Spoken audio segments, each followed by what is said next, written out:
website. I should have waited for that. So again, welcome to this afternoon's session. And my name is Michael Evans from the Kalamazoo Literacy Council. We're pleased to welcome you for our afternoon session of the McKay Virtual Fall Conference 2021, Renewing, Recharging, Rebuilding. Few housekeeping reminders, please visit our website. There's important updates and information. That's where you get the good information on the latest updates. And please check out our monthly membership check-ins as well. I go to those and they're very, very informative. Don't forget to join us a little bit later tonight. There's Thursday night for trivia. And if you don't have a team, don't worry. We can find a place for you to be able to have fun with all the rest. We got you. The recordings from today and all other presentation materials will be made available for you. And we have a great session that we're expecting today. Don't forget to check your email for the link for the sketch validation form if you need sketches. Remember to complete the entire form by the end of the conference and submit it by Monday, November 8th. That's the deadline. We hope that you'll make it. We encourage you while during this session to be on camera so we can see you. That helps to create a more community environment of learning. And if you have any questions, please leave them in the chat. And please, we hope that you will be able to remain on mute unless you have a question during the time that we have available for questions and answers for this session. With that, I'd like to be able to introduce our presenters, Emily Pulowski and Jaleh Sori, who are going to give a presentation about exploring the literacy and numeracy skills of adults in Michigan. Thank you, Emily and Jaleh. Take it away. Thank you so much, Michael. And welcome to Exploring the Literacy and Numeracy of Adults in Michigan session. Thank you for attending this session. My name is Jaleh Sori, and I'm director of PIAAC at American Institute for Research, and I'm presenting with Emily Pawlowski, my colleague. So for this session, we will first start. Emily, are you going to? Okay. I will be talking about what PIAAC is, what are the major findings from PIAAC, and then we will discuss the PIAAC skills map. And with that, we will be focusing on the skills of adults in Michigan and how you can use this skills map in your work, and what are the benefits of skills map, and also where you can find information about skills map and what is new. Next. So before we start talking about what is PIAAC, I just wanted to know from you all how many of you know about PIAAC. So enter your information about in the poll section. Yeah, we tried to put this in the poll in Hova, but if not, you can also put it if you have a thought on this question or response to this question, you can put it in the chat. Great, thank you. So let's see what PIAAC is. Next. PIAAC stands for the Program for the International Assessment of Adult Competencies. It is a cyclical large-scale assessment. It was first administered in 2011-12 in 24 countries, including in the US. It was developed under the auspices of Organization for Economic Cooperation and Development, or OECD. In the US, the assessment was administered by the National Center for Education Statistics, or NCES. Looking at the goal of PIAAC, it is to assess, measure, and assess and compare the basic cognitive and workplace skills of adults that are needed for successful participation in 21st century society and highly competitive global economy. So it was administered to a national representative sample of 16 to 65 years old in all countries residing in each country, irrespective of their nationality, citizenship, or language status. In some countries, the sample size was larger, like in Canada, there was over 30,000, 20 or 30,000 sample size. Next.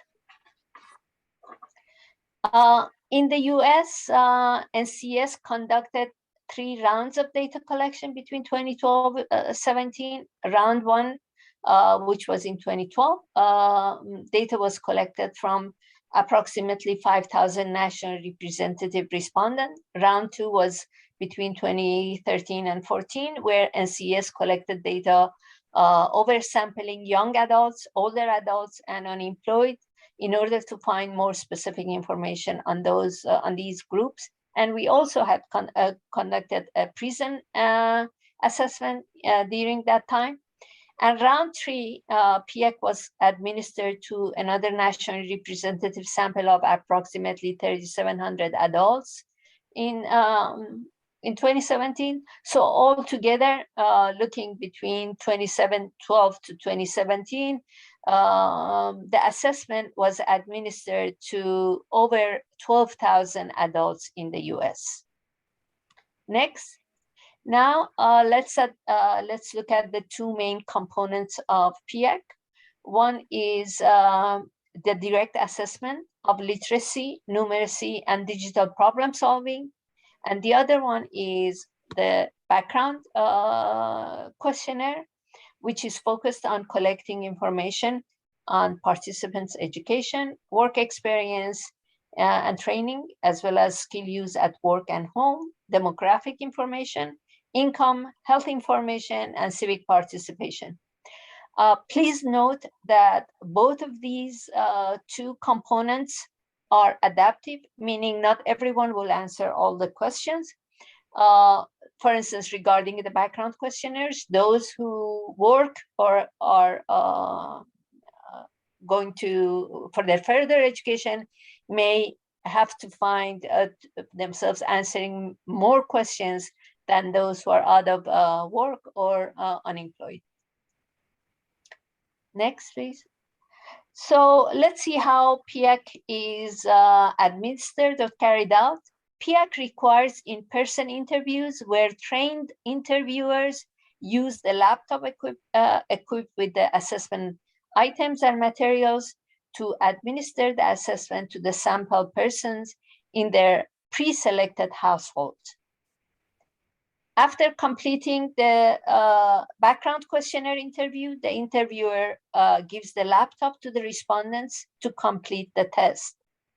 Participants who have no computer experience or those refusing to take the test on the computer will be routed to the paper-based assessment. And as you can see, literacy and numeracy both conducted in paper and pencil as well as on computers, and digital problem solving only was administered on computer. So in the US, approximately over 80% of respondents took the test on the computer. And please note that in the US, the PIAAC assessment of the literacy, numeracy, and digital problem solving is conducted in English only, while the PIAAC survey of the background questionnaire are conducted both in English and Spanish. So now, next, let's look at the definition, how PIAAC defines literacy, numeracy, and digital problem solving. Literacy is defined as understanding, evaluating, using, and engaging with written text. Numeracy is defined as ability to access, use, interpret, and communicate mathematical information and ideas. And digital problem solving involves digital technology, communication tools, and networks in order to acquire and evaluate information and communicate the information with others and perform practical tasks online. Next, PIAAC is reported in 2 ways. One is average scores, which is reported on a scale of 0 to 500 for all 3 domains. And then the other way is proficiency level, which reported for the as the percentage of adults scoring at 6 performance levels. For literacy, numeracy, we report from below level 1 to level 5. And for digital problem solving, we report in 4 levels, below level 1 to level 3. So now let's look at see what each level is described and what people can do at each level.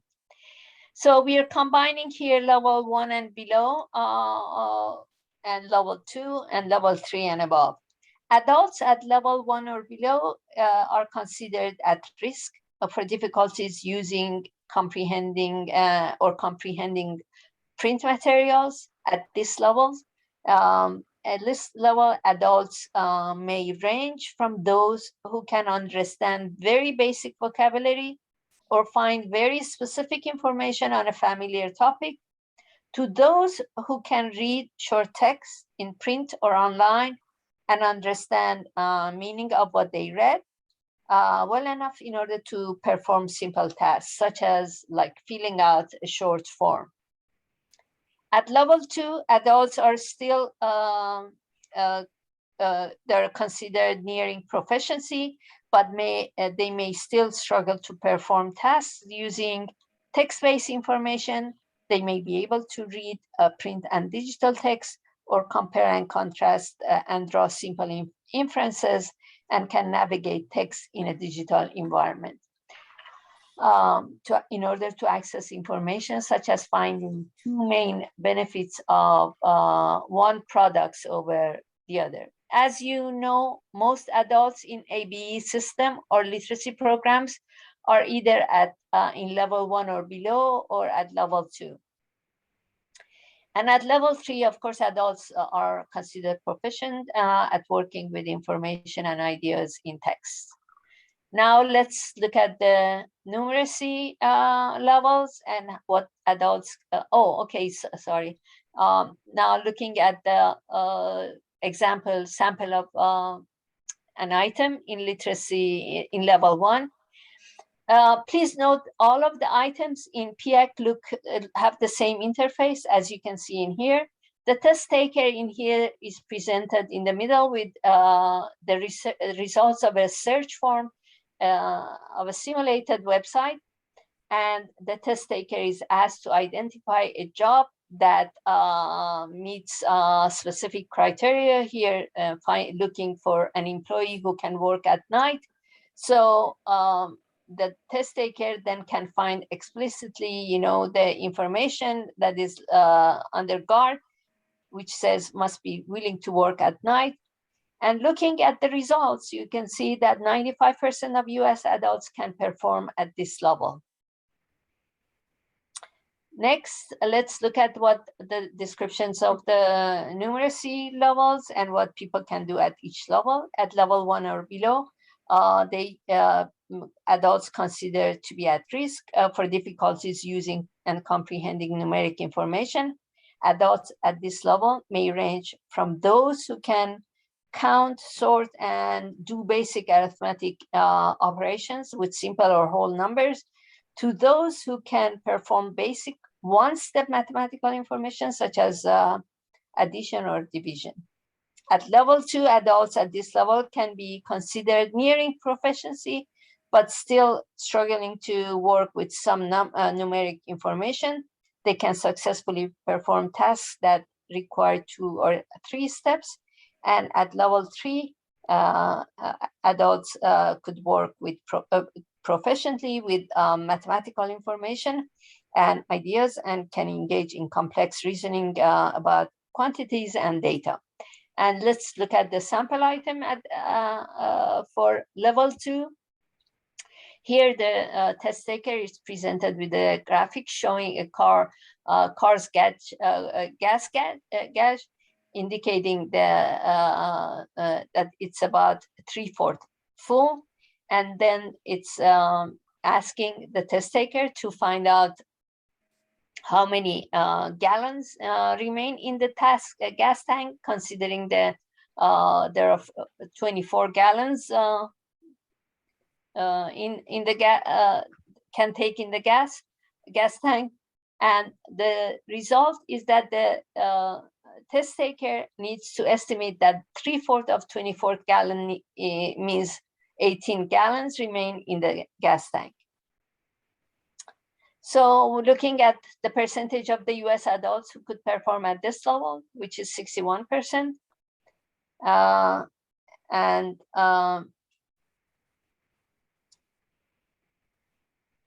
that you could see the percentage is very low comparatively. So now let's look at what are the major findings from PIAAC. So in the interest of time, we will be only presenting a few results, and you can find the results in the links that is provided in this presentation. So let's look at the US results, how US compared to other countries, specifically high-performing countries. In this graph, and then the next few following slides, blue color represents literacy, green color represents numeracy, and purple represents digital problem solving. In this graph, US is compared with the international average, which is shown in black circle. And then you can see it's compared to Japan and Finland, and in which have similar economies as the US. As you can see in literacy, US is above the international average, 272 versus 267, while it's below we are below Japan and Finland. In numeracy, however, we are below the international average, which I think was about 33 countries, average of 33 countries, which US is 257 versus 263, which was the average, and we are still below Japan and Finland.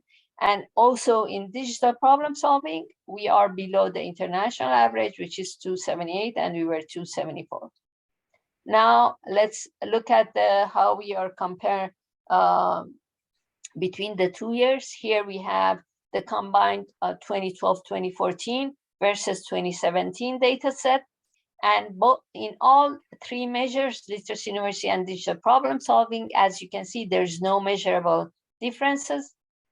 Improvement in the skills of US adults 16 to 65 years old in 2017 compared to 2012-14.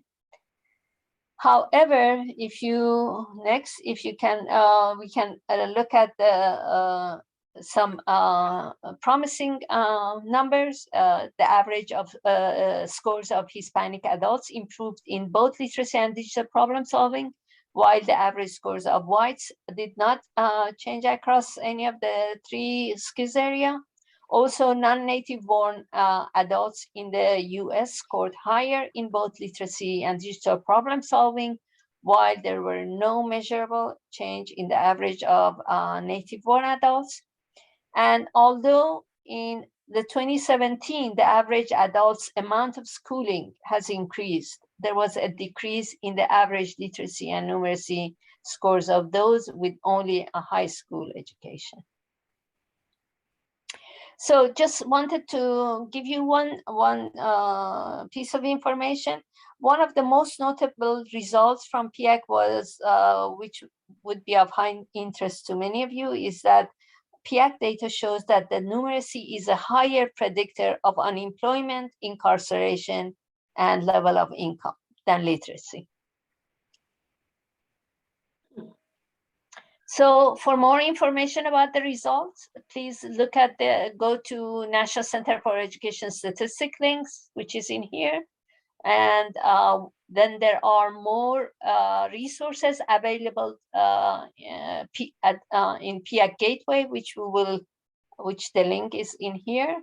We have here showing you ready-made presentations on many different subject areas that you can select, use the slides from each of these presentations, or use the entire presentation for your own work.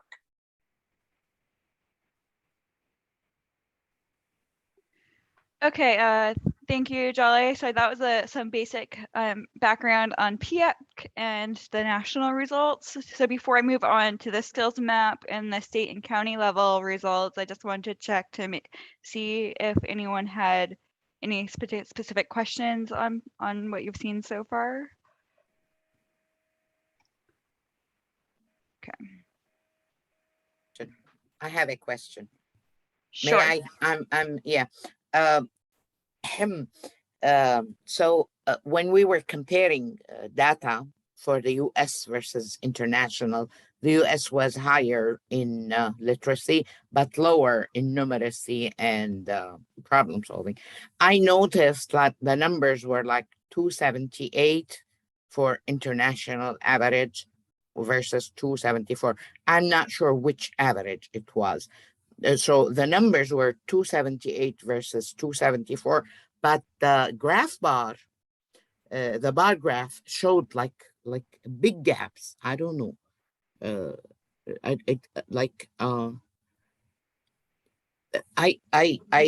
I was listening and I wrote 278 versus 274, but the graph was showing a lot more discrepancy between the two.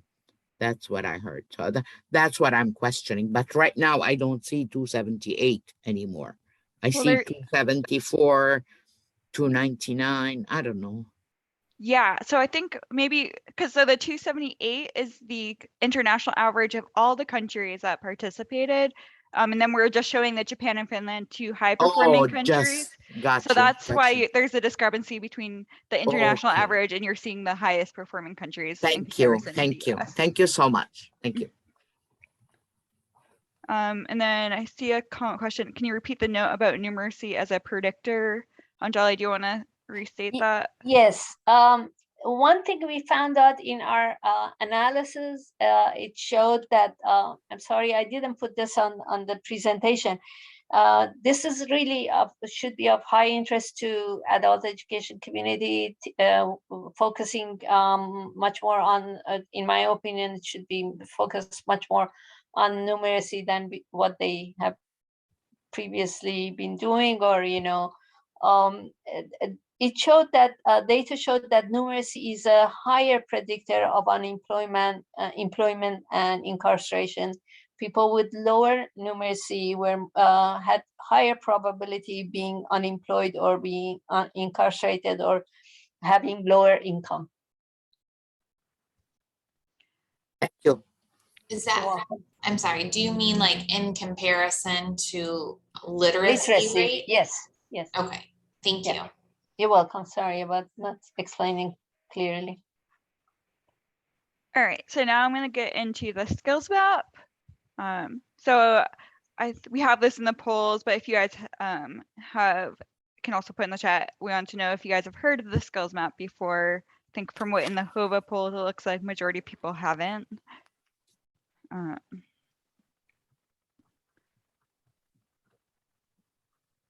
So the US PIAAC skills map, it provides state and county indicators of adult literacy and numeracy.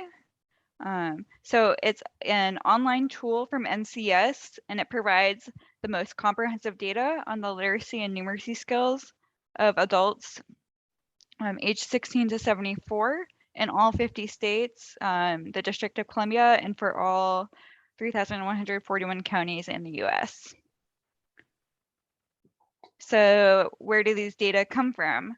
So the data you'll see in the tool, there are estimates for the geographic areas where the survey data are inadequate for direct estimation. So the rounds of data collection that Jolly described earlier, they're not adequate for directly estimating every county and every state, their skills in the US, but we were able to they were able to use a advanced statistical method called small area estimation to produce estimates at the state and county level for literacy and numeracy.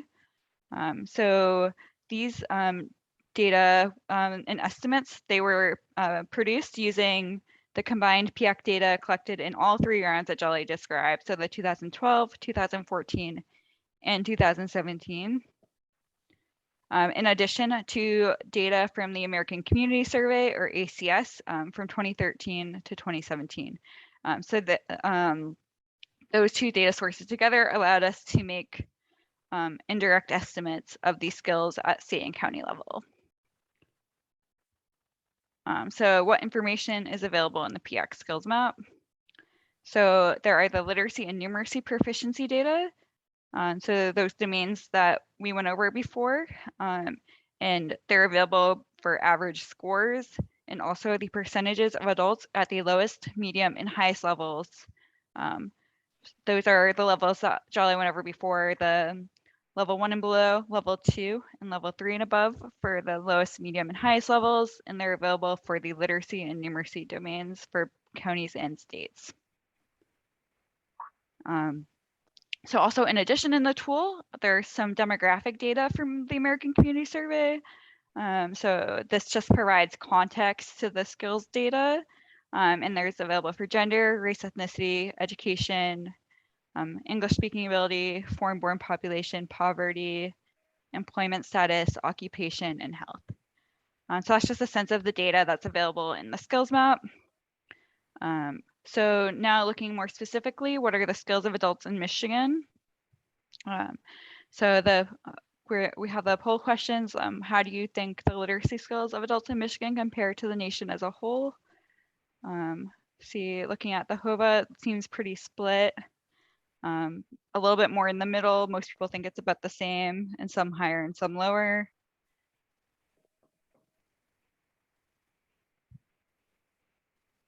And then also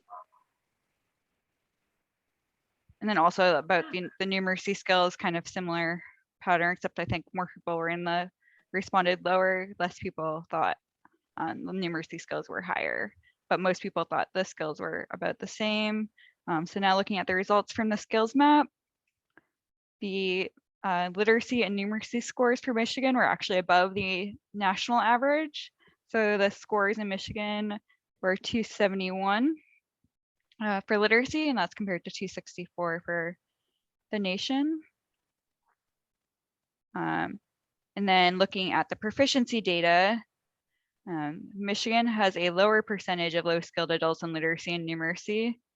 So, and a higher percentage of high skilled adults in literacy. So that kind of shows that overall the skills of the adults in Michigan are pretty higher compared to the nation, both looking at the average scores and then looking at the percentage of low skilled adults.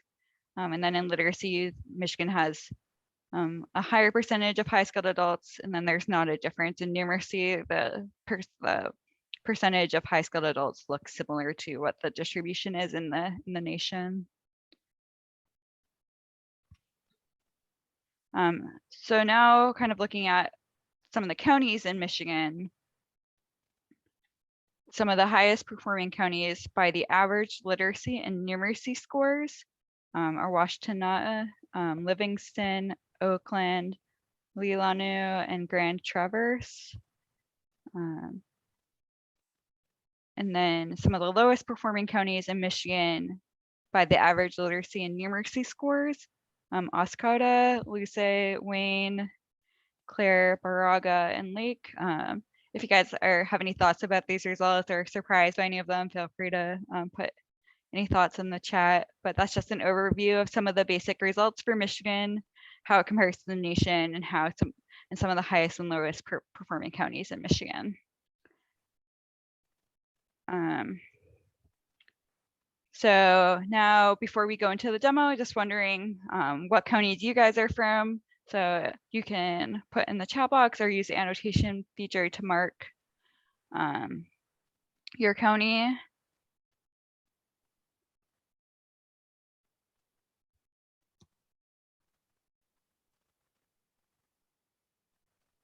Okay.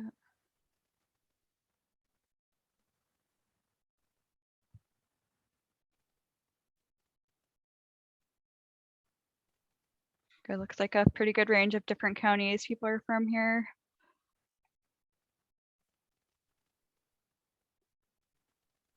Question? Yeah. I noticed that Washtenaw was one of the highest in skilled adults. Is that because they have the U of M and like EMU and Yeah, I think it's definitely possible, because I think that if that they probably would have been included as part of that population, depending on, I mean, like if they're mainly living, if the students are living full time there. But I mean, I think, yeah, I mean, I can like go into some of the kind of other variables you can look at in the skills map. It's hard, I mean, it's hard to make a clear statement out of exactly why the county skills are a certain way, but we can look at different variables to kind of try to make our best explanation. I see there's another question. Is there a correlation between low scores and low median household? Yeah, again, I think that's something I'll kind of go into that a little bit in the demo about, you can look at some of these additional variables and see kind of how they compare to skills. Okay, so now I'm going to go in through the skills map, and let me see if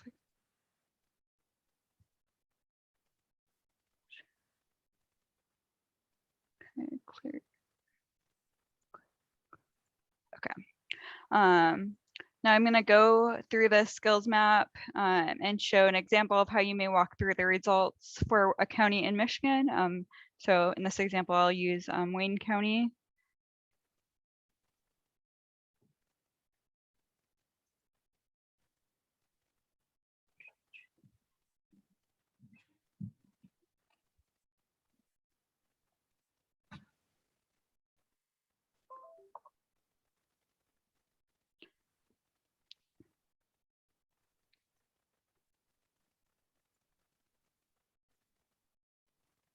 Okay, so when you first enter the skills map, you will see this introduction page that will give you an intro to the skills map, and then you can click to enter the map. By the way, I think I put the URL in the slides, which I posted in the.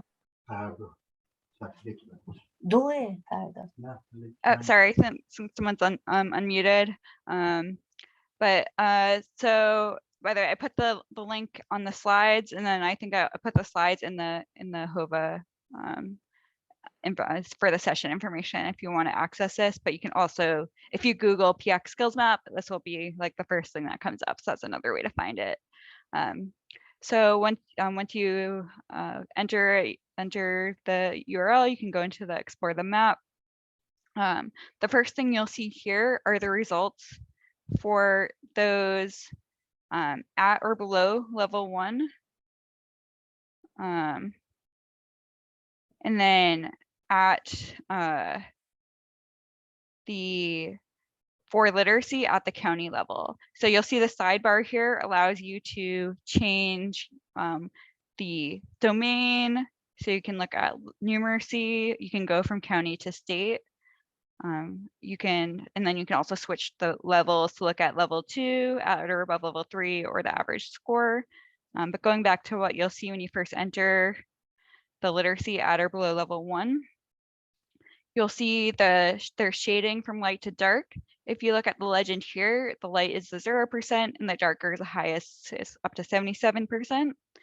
So you'll see here, for example, some of these counties along the border in Texas, they're pretty darkly shaded, meaning that they have a high percentage of low-skilled adults. Whereas, for example, some of these ones in northern New England are more lightly shaded, meaning they have a low percentage of low-skilled adults. And if you switch the measure, for example, if you look at or above level 3, you'll again see the shading goes from lightest is a low percentage to dark is a high percentage. So you'll see now the reverse pattern, lighter percentages around Texas, some darker percentages around New England. So now if you want to look at the results for a specific county in detail, you can use a search bar, or you can, if you know exactly where the county is located, you can also just click on it, but I will use the search bar. So I'm looking for Wayne County, Michigan.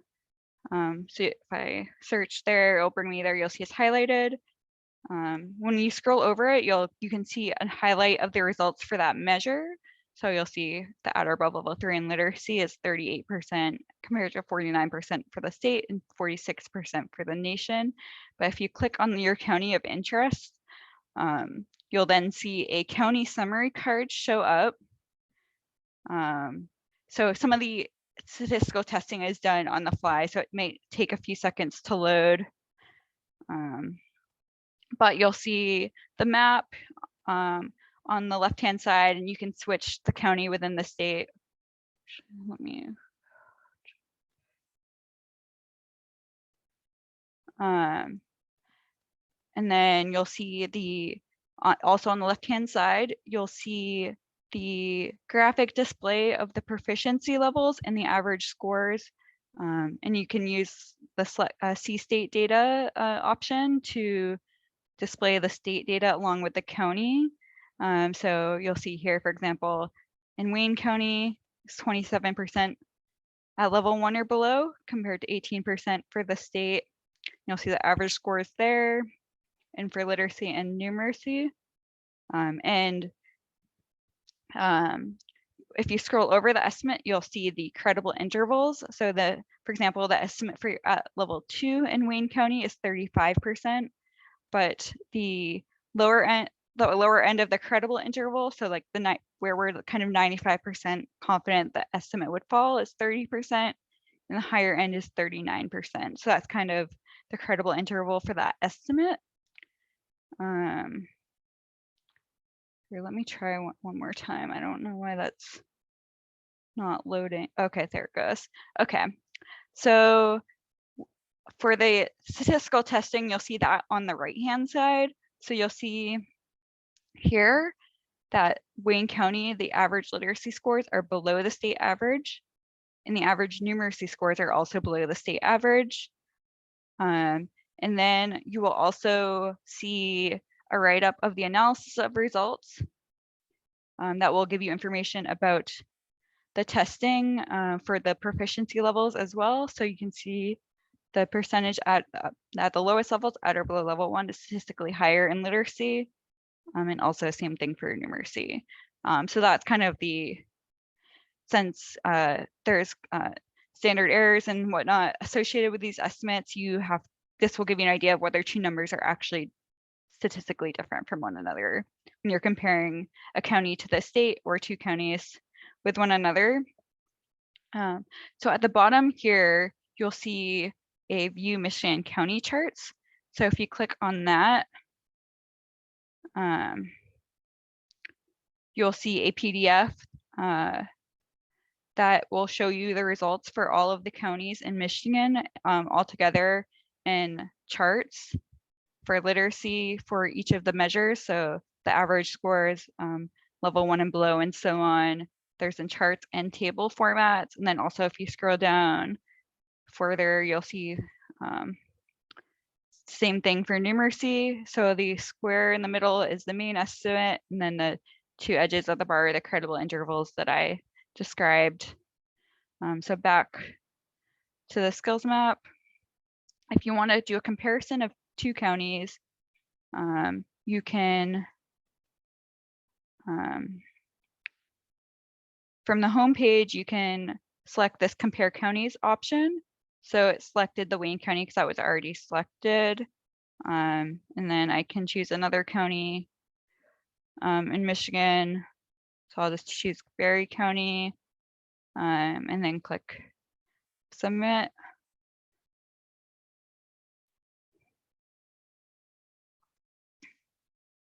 So this is kind of similar to what you'll see in the single county summary card that I already went over. But now you're seeing, instead of comparing Wayne County to the state, you're comparing it to another county in Michigan, or you can also select a county in another state. And this shows, for example, that the average scale score estimate is lower in Wayne County versus Berry County. And you can see the graphic displays of the estimates here. Lower down on the summary cards. You can choose another county within the state on the map to switch your comparison, or you can switch the order of your comparison if you want a Berry County or you wanted Macosa County to come first and then Wayne County. And you can also start a new comparison here from within the comparison card. And then in addition, you can add those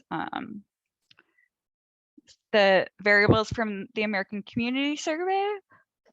So for example, you can look at the percent below 100% of the poverty level and the percent employed, and click submit. And you'll see then the information for both of those counties for those variables will show up here. So you'll see actually the percent below 100% poverty level is 22% in Macosa County and 24% in Wayne County, and the percent employed is 61% in both counties. So you're actually not seeing much difference in those indicators there, but you could, if, for example, if you're wondering, is it because of all the students in a certain county, or is that why there's a skills difference?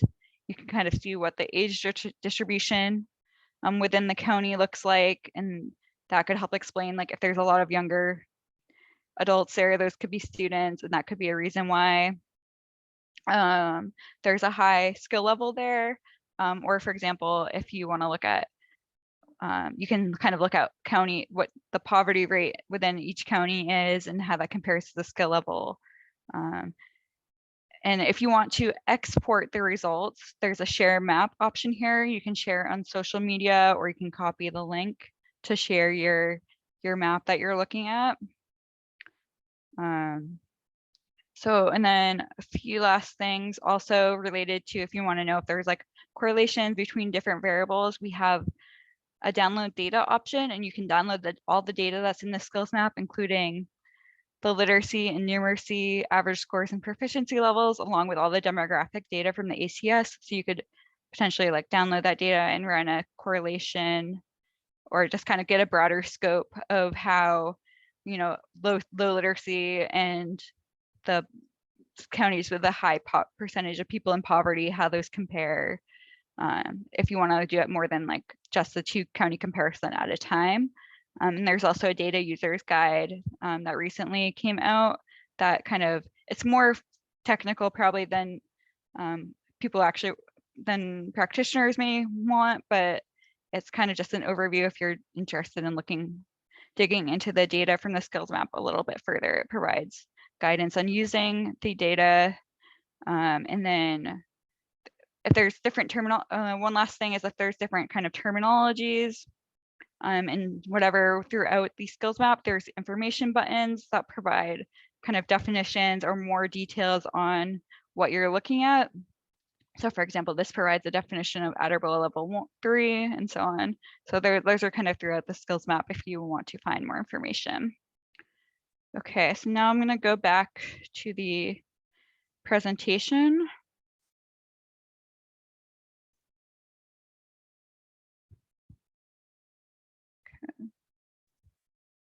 So now that you've seen the skills map and what sort of data it has, we can think about how the PIAAC skills map can be used to inform your work. So one example is you could look at what counties in Michigan are likely to have more low-skilled parents who may struggle to support their children's remote learning. So to do this, you may look at the graph of the percentage at or below level 1 and find the counties that are somewhat more darkly shaded. So this could be Lake County and Clare County. And then focusing specifically on one of those, we'll look at Lake County. And we can see that the percentage at or below level 1 is 26% of adults in that county. And this is statistically higher than the percentage of low-skilled adults across the state. So that could be a county that needs additional support with their parents who may be helping their children with their schoolwork. And similarly, looking at numeracy, you see a similar pattern. The percentage of low-skilled adults in numeracy is 40%, which is also higher than the state average. So another example is you could be looking at would a Kalkaska County, Michigan be a good place for a community college that's based in Oscoda County, Michigan, to open a satellite campus. You would want, so for this question, you might want to conduct a comparison between the two counties to see whether there are statistical differences in the skill levels at the middle skill range, since the middle skill range may be a main target for a community college. You can, after selecting the two counties for a comparison, looking at the analysis of results, you can see that there's no notable difference at the percentage at level 2 in the two counties. So it may be a good place for a satellite campus, since there's a similar level of middle skilled adults who could be in the target group for community colleges. So now I think Jolly is going to talk about some of the benefits of the skills map.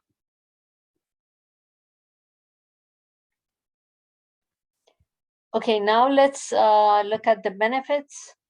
So at the members of Congress at the national level can use this map as a snapshot of skills in each state in order to draft more sound policies that are based on science and valid data.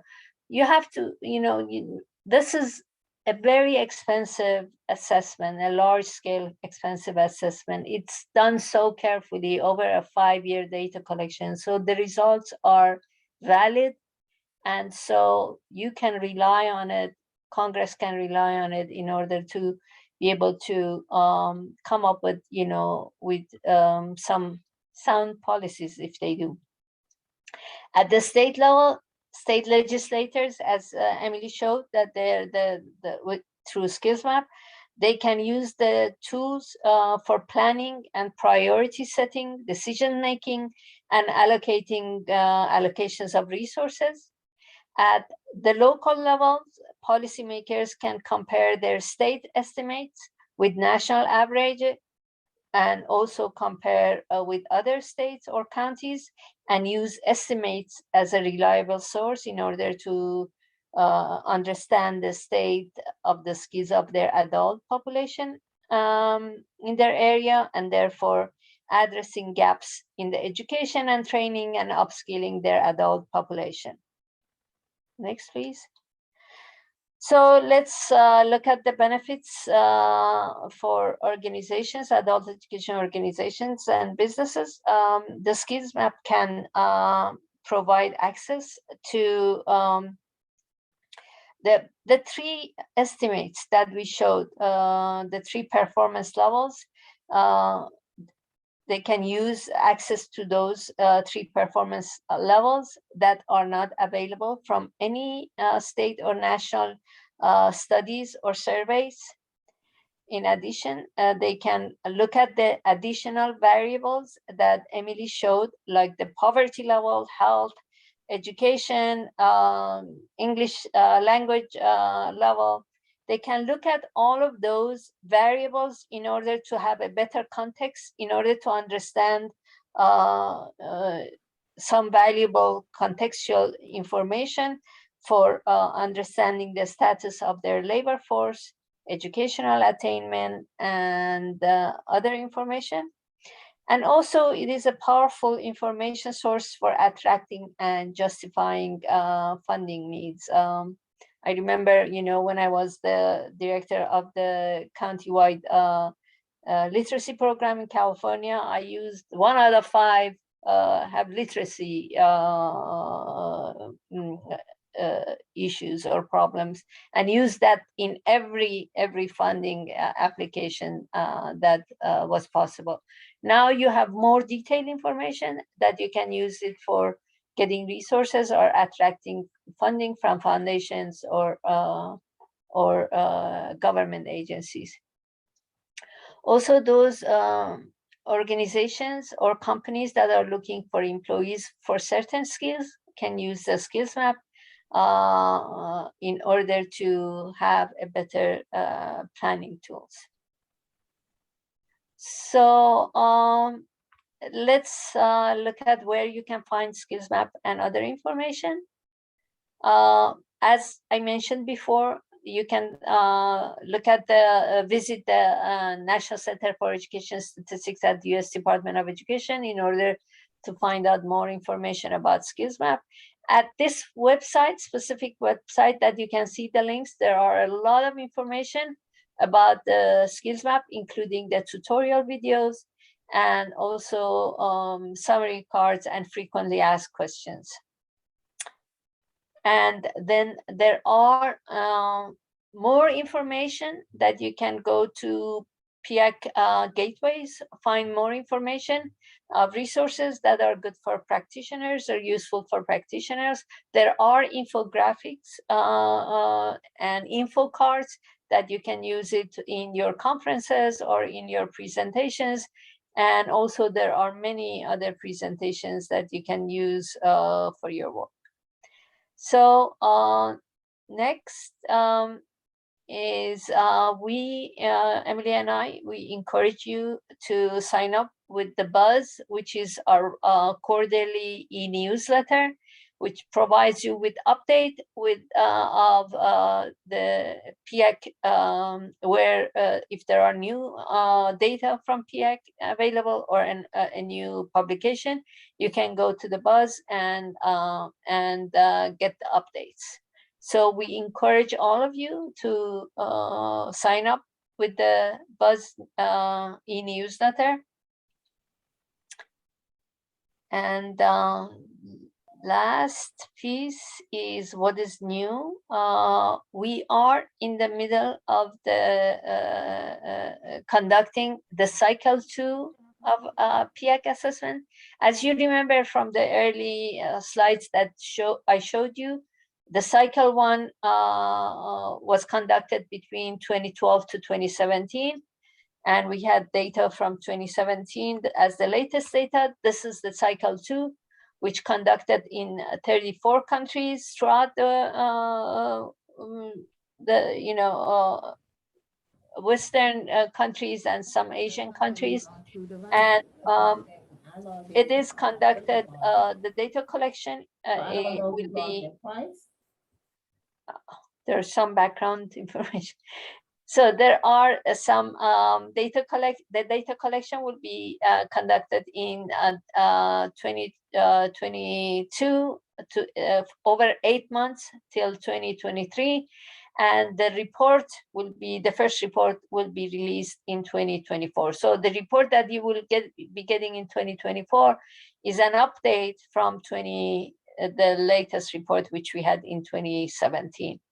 The new cycle include really exciting components, which one is the numeracy components, which provides a better measurements of lower skills in numeracy. There's also an adaptive problem solving domain, and we have extensive information questionnaire on financial literacy that is specific to US.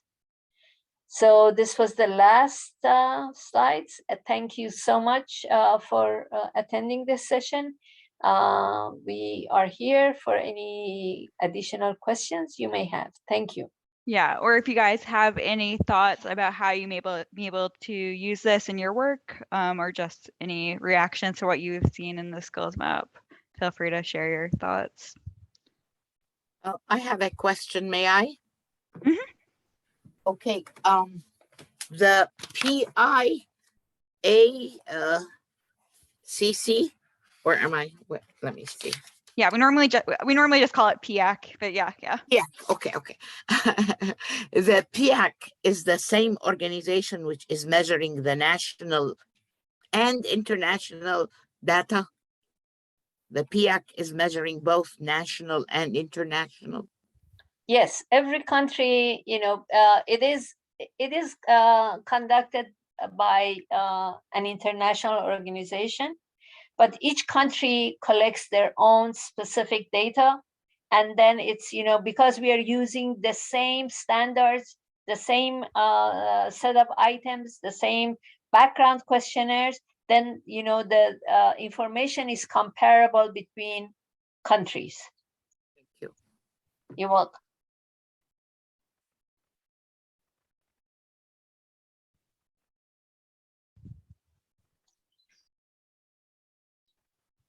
This session was very informative. I think that there are quite a few of us that would agree, and we'll certainly be using this information to help us be better prepared to represent the needs of the adult learners that we serve. We thank you both for giving such a quality presentation. Again, this presentation will be available after this presentation is over, so you will be able to receive this presentation in your emails.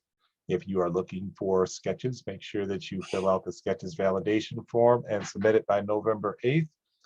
Otherwise, if there are no additional questions, you still have 5 minutes. This is the time to be able to do it, but we'll leave it open for additional questions just to make sure that there are no questions left on the table.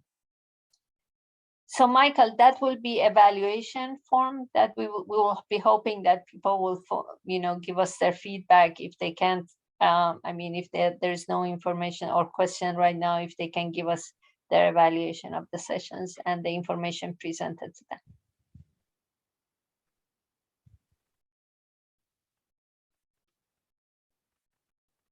Seeing that there are no burning questions, we thank you both for giving such a quality presentation, and we hope all of you will enjoy the rest of our virtual fall conference.